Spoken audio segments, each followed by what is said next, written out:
నమస్తే రమగారు. నమస్తే జయ. రమగారు, మంచి మాటలు సూక్తులు చెప్పుకోవటానికి వినడానికి చాలా బాగుంటాయి.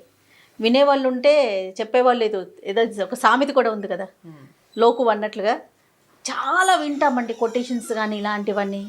కానీ అవి పాటించడంలో మాత్రం కొంచెం కష్టంగానే అనిపిస్తుంది. అందరికీ అన్ని వేళలా అన్నీ సాధ్యం కాదు. అవును, కానీ సాధ్యం చేసుకుంటే చాలా బాగుంటుంది. ఎలా? మంచి మాటల్ని ఇంప్లిమెంటేషన్ కష్టం. ఎస్. ఇప్పుడు సత్యం వద అన్నారు అంటే నిజం చెప్పు. ఎల్లవేళ నిజం చెప్పలేకపోతాం. ఎక్కడ చెప్తామండి? ఎక్కడ చెప్తాం కదా, కష్టం. నిజం చెప్పలేకపోతే అబద్ధం కూడా చెప్పకుండా ఉండు. కనీసం ధర్మాన్ని ఆచరించు. అన్నిసార్లు చేయలేకపోతావు, కనీసం అధర్మాన్ని చేయకు. ధర్మం చేయలేకపోతే పీడ పోయి. అంతేగా, అది పాయింట్. మన పెద్దవాళ్ళు చెప్పేది అదే. అయితే ఈ 4 మంచి మాటలకు ఒక మంచి కథ ఉంది, చెప్తాను. పూర్వం ఒక వ్యాపారి ఉండేవాడట. ఆయనకి ఏంటంటే ఎవరి దగ్గరైనా మంచి మాటలు వినటం ఇష్టం. ఆయన వినయశీల్ అనమాట. అయితే ఆ వినడం వింటాడు, మంచి మాటలు వింటాడు. ఎవరైనా వస్తే మంచి మాటలు చెవిని వేసుకోవడానికి గుళ్ళోకి వెళ్ళి తర్వాత హరికథలు విని అలా చేసేవాడు. అయితే ఏమైందట, ఒకసారి ఒక సాధువు ఆ ఊరు వచ్చాడు. ఈయన పోయి ఆయన దర్శనం చేసి ఏదో పండో ఫలమో సమర్పించి దండం పెట్టాడు. అయ్యా ఏదైనా ఒక మంచి మాట చెప్పండి అన్నాడు. అనేసరికి ఆయన అన్నాడు, మంచి మాటలు ఉచితంగా చెప్తే నెత్తికెక్కవు నాయన, డబ్బులు ఇచ్చి చెప్పించుకో. మంచి మాటకి 100 రూపాయలు అన్నాడు. నీకు ఉచిత సలహా చెప్తే ఉచితంగానే పోతుంది అది. అదే నువ్వు డబ్బులు ఇస్తే ఏం మాట్లాడాలో నువ్వు అదే మాట్లాడతావు, ఏం తెలుసుకోవాలో అదే తెలుసుకుంటావు, అక్కర్లేని మాటలు ఉండవు కదా. అందుకని ఇలా అడిగేసరికి ఆయన అన్నాడు, అలాగే 100 రూపాయలు ఇస్తాను మాటకి.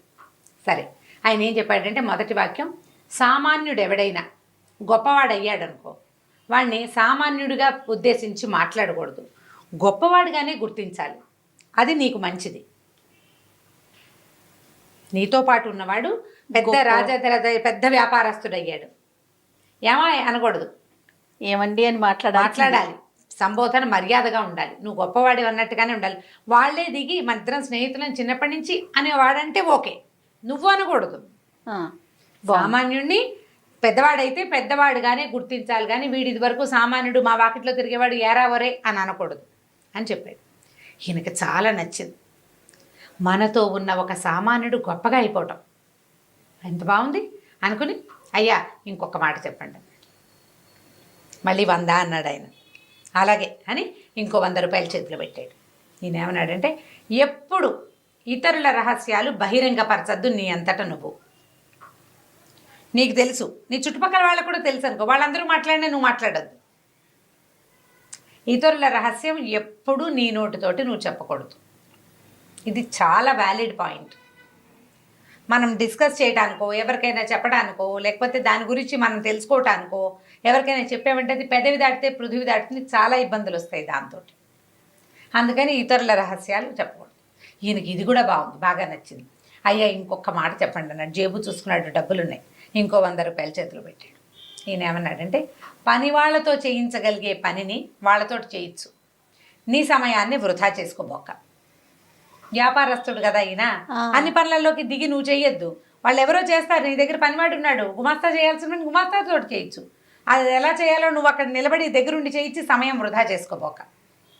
ఇది వ్యాపారానికి ఉపయోగపడుతుంది. అవును, వ్యాపార లక్షణం కదా అది. మనం ఇంకా కొంత ఆలోచించుకోవచ్చు. మన సమయాన్ని వృధా చేసుకోకుండా నీ పని నువ్వు చేసుకుంటావు, వాడి పని వాడు చేసుకుంటావు. సూపర్, బాగుంది. ఇంకో 100 ఇచ్చాడు. ఇంకొక మాట చెప్పండి, ఇదే ఆఖరి. ఆయన దగ్గర 400 ఉండే, 400 ఇచ్చేసాడు. అప్పుడు ఈయన ఏమన్నాడంటే, నీ మనసుకి నొప్పి కలిగిన చోట ఉండద్దు.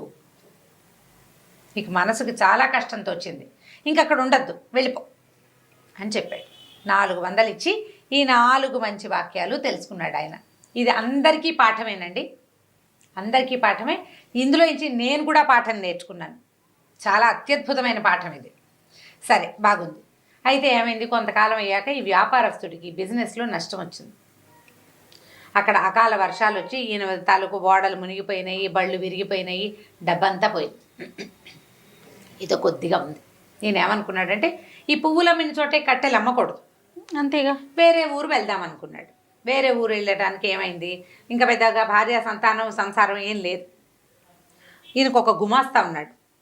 ఆ గుమాస్తాని, నేను కూడా వస్తాను దొరగారు, మీరు ఎక్కడికి వెళ్తే నేను కూడా అక్కడికి వస్తానండి అన్నాడు. ఎలాగో సహాయం కావాలి కదా, ఏవో 2 బళ్ళు కట్టుకున్నారు, ఉన్న సామాన్లు అందులో ఎక్కించుకుని పొరుగు రాష్ట్రానికి బయలుదేరారు. ఇంకో రాజ్యానికి, పొరుగు రాష్ట్రం కాదు, ఆ రోజుల్లో రాజ్యాలు ఉండేవి. రాజ్యానికి వెళ్తే సరే ఆ రాజ్యపు ఊరి మొగదల్లో ముందు రోజు రాత్రే విశ్రాంతి తీసుకున్నారు. అయితే ఈయనేమనంటే ఉన్న దగ్గర డబ్బులేవో అబ్బాయికి ఇచ్చి పొద్దున్నే అబ్బాయి ఊళ్ళోకి వెళ్ళి ఏదైనా తినడానికి దానికి ఆహార పదార్థాలు ఏర్పరచుకురా, పూటకోళ్ళ వసతి ఉందేమో చూసిరా, మనం వెళ్ళి ఉండడానికి వీలేదో ఉందో 4 కనుక్కురమ్మని కాస్త డబ్బులు చేతిలో పెట్టాడు. ఈ గుమాస్తా కుర్రాడు ఆ డబ్బులు పుచ్చుకుని ఊళ్ళోకి వెళ్ళాడు. దైవవశాత్తు ఆ ఊరు రాజుగారు ముందు రోజు కొద్ది రోజుల ముందు పోయారు. ఆయన దినకర్మలన్నీ అయిన తర్వాత ముహూర్తం పెట్టుకున్నారు. ఈ రోజు ఉదయం నగర ప్రవేశం మొట్టమొదట ఎవరు చేస్తారో వాడే మన రాజు అని నిర్ధారించుకుని ఉన్నారు వాళ్ళు. తెల్లవారంగానే నగర ప్రవేశం చేశాడు వ్యాపారస్తుడు గుమస్తా. ఆయన్ని కనపడంగానే ఓహో దొరికేశాడు మనకు రాజన్నారు కుర్రాడు. చిన్న వయసు వాడైతే 4 నేర్పించుకోవచ్చు, చూడ్డానికి బాగానే ఉన్నాడు, కొంచెం లెక్క డొక్క తెలిసిన వాడు, డొక్క శుద్ధి వాడికి 4 ముక్కలు వచ్చు. ఇక దండేశారు, దండం పెట్టారు, చేశారు, తీసుకెళ్ళిపోయారు. మధ్యాహ్నం అయింది, ఆకలికి నకనకలాడిపోతున్నాడు వ్యాపారస్తుడు. ఏవో మరవరాలు అటుకులు ఉంటే 2 నోటో వేసుకున్నాడు. ఈ అబ్బాయి రావటల్లా. ఏమైందో ఏదో ప్రమాదం వాటిల్లిందా కుర్రాడు, వాడు డబ్బులు పుచ్చుకుని పారిపోయే రకం కాదు, ఇంత దూరం వచ్చాడు కదా మనతో పాటు. సరే ఈయన లోపలికి బయలుదేరి వెళ్ళాడు. వెళ్ళేసరికల్లా ఊరంతా కోలాహలంగా ఉంది. కొత్త రాజుగారు బాగున్నాడు అంటున్నారు, అదంటున్నారు ఇదంటున్నారు. ఎవరండి కొత్త రాజు, ఏమిటి ఇవాళ ఏమన్నా సింహాసనం పట్టాభిషేకం చేశారా ఏమిటంటే, ఇలా రాజుగారు గతించారు. ఆయన దినవారాలు అయిపోయాక తొలుత ఊళ్ళోకి ప్రవేశించిన కొత్తవాడికి రాజ్యం ఇవ్వదలుచుకుని ఉన్నాము. ఇవాళ పొద్దునే ఒక కుర్రాడు వచ్చాడు, అతన్ని రాజుని చేశామంటే తన గుమాస్తాయే రాజు అయ్యాడని ఆయనకు అర్థమైంది. గబగబా మెల్లిగా అంతఃపురాన్ని అక్కడికి రాజప్రాసాదం దగ్గరికి వెళ్ళి నేను ఫలానా అని చెప్పాడు. చెప్పేసరికి లోపలికి కబురు వచ్చింది. కుర్రాడు చెప్పాడు కదా, గుమాస్తా రాజైన గుమాస్తా ఏం చెప్పాడు, ఒక వ్యాపారస్తుడితో కలిసి వచ్చాను, ఆయన ఊరు బయట విడిశాడు అని చెప్పాడు. ఆయన విడిది అక్కడ ఉంది కదా, బళ్ళు అక్కడ ఆపుకున్నాడు. సరే లోపలికి వెళ్ళి ఈయన ఏం చేశాడు, లోపలికి వెళ్ళగానే తన గుమాస్తా రాజబట్టల్లో చక్కగా సింహాసనం మీద కూర్చుని ఉన్నాడు. ఈయన గుర్తొచ్చింది, 100 రూపాయలు ఇచ్చి ఒక మంచి మాట కొనుక్కున్నాడు తను. మొదటి వాక్యం ఏమిటి, సామాన్యుడు గొప్పవాడైతే అతన్ని సామాన్యుడిగా కాకుండా గొప్పవాడిగా పరిగణించాలి. నమస్కారం మహారాజా అని పలకరించాడు. ఆ మహారాజా అయిన కుర్రాడికి ఏనుగొక్కినంత సంతోషం వచ్చింది. మహారాజా అయిన సంతోషం కంటే తన యజమాని తనని మహారాజుగా గుర్తించిన పాయింట్ వ్యాలిడ్ పాయింట్స్ అన్నమాట. అత్యద్భుతమైంది. ఆయన చాలా గౌరవించి, ఈయన నాకు ఒకప్పటి యజమాని, నాకు అన్ని చదువు అంటే అన్ని విద్యలు, వ్యాపారం చేయటం, అందులో మెళకువలు ఈయనే నేర్పించాడు, ఈయన నా మంత్రిగా ఉంచుకుంటానని ప్రకటించాడు. ఈయన అక్కడ మంత్రి అయిపోయాడు. ఈయన అక్కడ వ్యాపారం కోల్పోయి వచ్చాడు కదా, సరే ఓ ఇల్లు వాకిలి ఏవో అలాట్ చేశారు, మంత్రులకు ఇచ్చేవి కొత్త మంత్రి గారికి కూడా ఇచ్చారు. ఆయన బండి గిండి అన్నీ తెప్పించి ఇక్కడ పెట్టారు. సరే రాజుగారికి ఆయన భార్యని, ఆ ఊళ్ళో అక్కడ పెళ్ళయింది గుమాస్తాకి, ఈయన వెనకాల వచ్చాడు కదా, ఆవిడని తెప్పించారు. ఆవిడ తెప్పించేశారు. తెప్పించిన తర్వాత ఏమైంది, కొద్ది రోజులు గడిచాయి. ఒకరోజు ఈ రాజుగారు ఇప్పుడు ఈ గుమాస్తా కుర్రాడు భార్యని అక్కడ వదిలిపెట్టి ఇక్కడికి వచ్చాడు. ఈయనతోటి ఆ భార్యకి అక్కడ ఎవరితోటో ఫ్రెండ్షిప్లు ఉన్నాయి. ఆ అమ్మాయి ప్రవర్తన అంత మంచిది కాదు. ఇక్కడికి వచ్చాక ఇక్కడ కూడా కొద్దిగా స్నేహాలు చేసింది. ఓ రోజు ఈయన ఏవో అవి ఇవి అంటే అశ్వశాలలు గోశాలలు అవి పరిరక్షణ అవి వాటి కోసం చూస్తుంటే అశ్వశాలలో ఈ రాణిగారు ఆ అశ్వశాల అధిపతితోటి కనపడింది.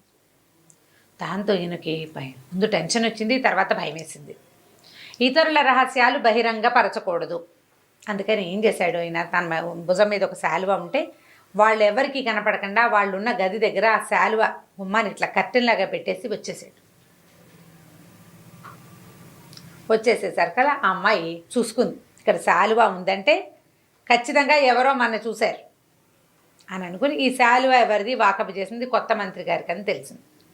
కొత్త మంత్రి గారు రాజుగారికి పూర్వపు ఓనరు, పూర్వపు సేటు. ఈవిడేం చేసింది, మీ మంత్రి గారు దుష్ప్రవర్తన, నాతోటి సరిగ్గా ప్రవర్తించలేదు, నన్ను ఏదో అన్నాడు, నాతోటి సరిగ్గా చేయలేదు అని చెప్పేసి భర్తకి చెప్పింది. చెప్పేసరికల్లా ఇప్పుడు ఏం చేయాలి, ఈయనేమో ఇదివరకటి యజమాని, అయ్యో ఈయన ఇలా అయ్యాడా, ఇప్పుడు ఏమిటి ఇల్లు వాకిలి వచ్చి మంత్రి పదవి వచ్చేసరికి ఈయన ఇలా అయిపోయాడు అనుకుని రాజుగారికి చాలా కోపం వచ్చింది. ఏం చేశాడు, ఆయన డైరెక్ట్గా శిక్షించకూడదు, ఎందుకంటే తన పూర్వపు యజమాని, తనే మంత్రిని చేశాడు, బాగుండదు, పరుగు పోతుంది. అందుకని ఆయనకి ఏం చెప్పాడంటే, మీరు ఒక పని చేయండి, కసాయి కొట్టుంది మనకి కోటని ఆనుకుని అవతల వైపు, అక్కడికి వెళ్ళి మాంసం కొనుక్కురండి అని చెప్పాడు. ఆ కసాయి కొట్టువాడికి ఏం చెప్పించారు? మాంసం కొనడానికి వస్తాడు, ఆయన్ని చంపేయమన్నారు.